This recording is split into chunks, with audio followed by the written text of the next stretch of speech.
if worship is drawing near to God, if it's entering God's house, coming into his presence, then that means worship is ascending his holy mountain, right? Because God's temple dwelling place is on the summit of his holy mountain.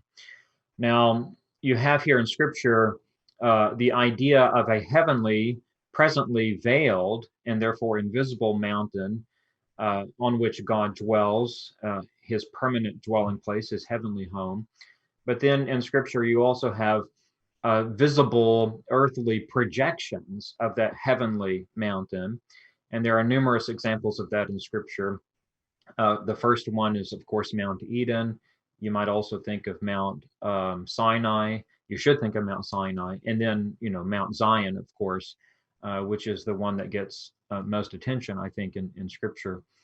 But if we looked at Exodus 24, for example, and this I think is quite significant, the service of worship that occurs in Exodus 24 is paradigmatic for the worship of Israel throughout its history, because the worship that occurred at Mount Sinai in Exodus 24, it's actually Exodus 19 through not just 24, but to the end of Exodus. The service of worship that occurred at Mount Sinai is recapitulated in the tabernacle and then later the temple. And the tabernacle and temple, of course, were intended to be microcosms of the holy mountain, Mount Sinai. And you can see a hint of that even in the beginning of Exodus 24, where there's a call to worship. Exodus 24, verse 1, the Lord said to Moses, "Come up to the Lord, you and Aaron, Nadab and Abihu, and 70 of the elders of Israel, and worship from afar." So come up to the Lord and worship. So it's a call to worship. Come up to the Lord and worship. It's worship from afar, but then that's explained.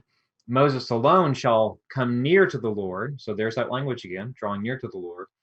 But the other shall not come near, and the people shall not come up with him. So the Israelites are divided into three groups. Moses alone is allowed to draw near. He ascends to the summit of Mount Sinai. Aaron, Nadab, and Abihu, and 70 of the elders of Israel are allowed to come up on the mountain, but not to ascend to its summit. So they go partway up. And then the people are not even allowed to touch the mountain lest they die. So the Israelites are divided into three groups.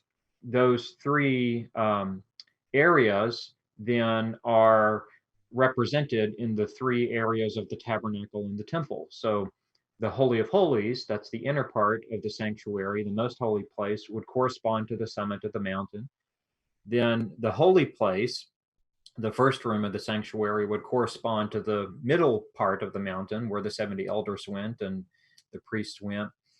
And then the foot of the mountain would correspond to the outer court.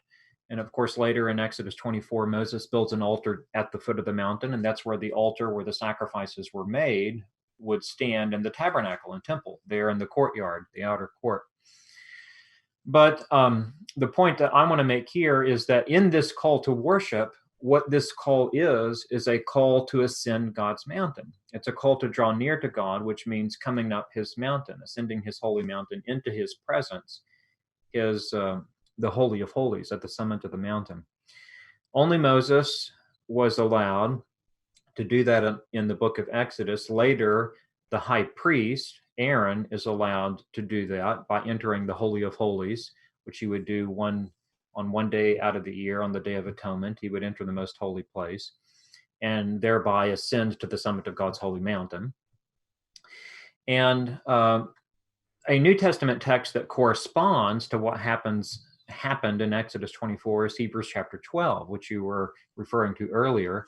Hebrews 12 contrasts Mount Sinai, the mountain of Sinai, which was visible, couldn't be touched or you would die, with Mount Zion, the heavenly mountain that we have come to. And so the author of Hebrews says in chapter 12, verse 22, "But you have come to Mount Zion, to the city of the living God, the heavenly Jerusalem, to innumerable angels in festal gathering, and to the assembly of the firstborn who are enrolled in heaven, and to God, the judge of all, to the spirits of the righteous made perfect, and to Jesus, the mediator of a new covenant, and to the sprinkled blood that speaks a better word than the blood of Abel." And then at the end of chapter 12, he says, "Therefore, let us be grateful for receiving a kingdom that cannot be shaken, And thus let us offer to God acceptable worship with reverence and awe, for our God is a consuming fire. Now, again, that language of our God being a consuming fire alludes back to the Sinai event, because God had descended to the summit of Mount Sinai as a consuming fire. The Lord was on the summit of Sinai as a consuming fire, referring to the pillar of fire or pillar of cloud, the glory spirit of God at the top of the mountain. Yeah. Well, it's both. It depends on how you're viewing it. In the day, it looks like smoke, and at night, it looked like fire, but it's the same thing. Right. Bingo. So, again, so the main point here is that this worship worship is now characterized, and it's frequently characterized in Scripture, as ascending God's mountain. So that's what a call to worship is. It's a call to come up to the mountain of the Lord, to come into his presence, to draw near to him, to come before him, to ascend his mountain, to enter his house, and to have covenant communion with him, ultimately in glory, in a state of glory.